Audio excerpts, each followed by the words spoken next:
all still with me, in that you find in lesbian romance, especially, and I think it's a craving to feel like we have a history and that we're invisible, except here, when you have this fantastic library where you can go and you can find pulps that go back into the early 50s, and you can find that we've been there. You just have to look.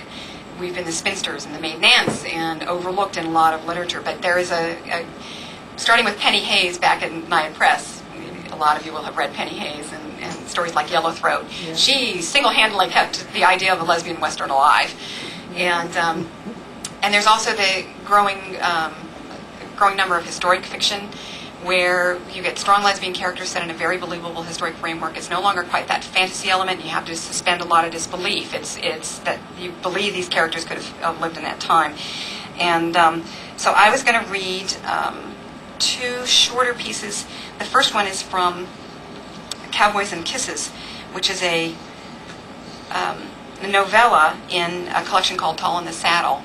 And it's about a young woman who works in a frontier bordello. And so this is the opening chapter. We decided to write westerns. It's a group of 4 authors, and we started with fairy tales, and then we did magic, and then we did vampire horror kinds of stories, and this one is westerns. And so I went with a realistic western, sort of what a life was really like. And Julia Watts, very unusually, she picked the 1930s when they made all those B-movie westerns and set her story there, which she got to talk then about the way the westerns were depicted in the movies, which is not the way it was at all. And hers is called The Sweetheart and the Spitfire, and it's really fun too. And I tell you that because Julia's story is really funny, and my story is really not. So just so that you can trust, you can read a really good story that's maybe not as not that big happy ending that you were expecting, and then read Julia's story, and you'll laugh a lot, and you'll feel very balanced when you're done. Which is another reason we do these collaborative projects. We all get to sort of balance things. So anyway, this is the first chapter from Cowboys Kisses. Every time the big front door and I have to warn you, for some reason when I read this story, I pick up this southern accent. And I have no idea. Oh, they're giving me thumbs up, but I was raised in California. Born there, raised there. I think I was a Southern Belle in a previous life. But I'll try to resist, but it creeps in. It's just the weirdest thing. Every time the big front door opened, the wind blew in dust and a cowboy. Cherry predicted we'd have twice the customers a week from now when the fall drive reached its peak. As it was, with only the leading edges of the herds arriving in the waning days of late summer, the rooms were turning over 3 and 4 times a night. Cowboys entered flush with their season's pay. Whiskey, a bath, and an hour or two of female company was all they had on their minds. I kept my attention on the needlework. The door opened, there was a scuff of boots, and my unfashionable brown curls were overlooked again when the customer made his choice. Sooner or later, I'd have to go upstairs.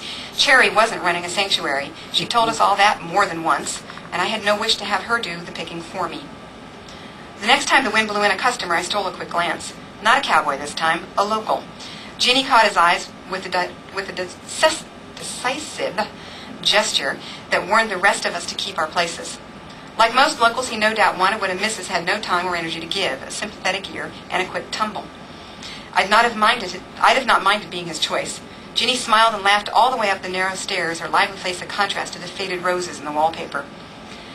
I needlessly smoothed my sewing floss and took another stitch, worrying inside that I'd missed my best guest for the night.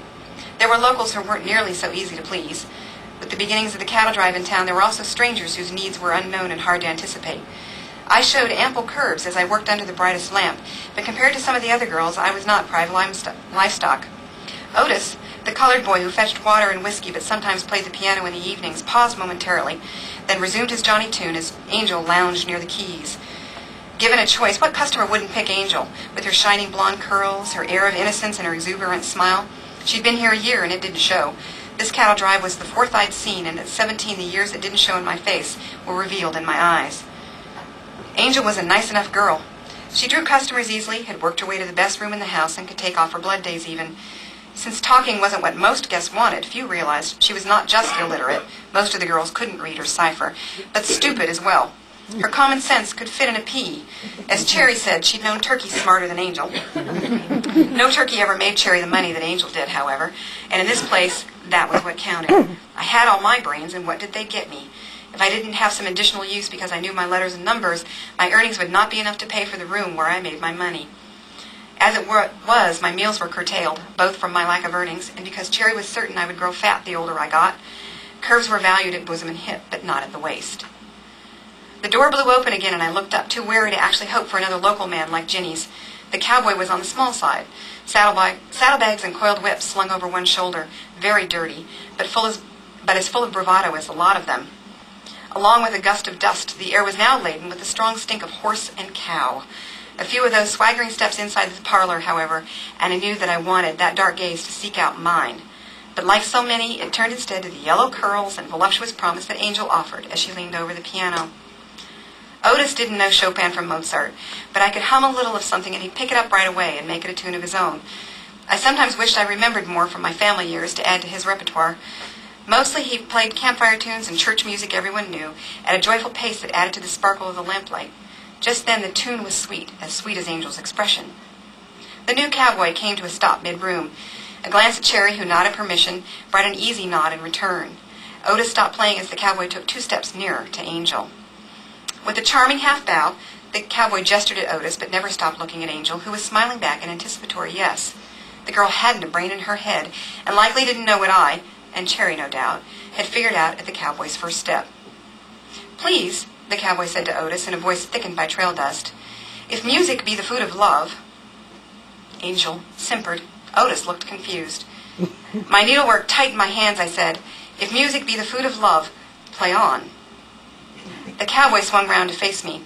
Dark eyes studied me, and I returned the favor with my own intensity as I added, Duke Orsino, 12th Night, Act 1, Scene 1, Line 1. "This girl," cowboy said to Cherry, pointing at me, "for the night."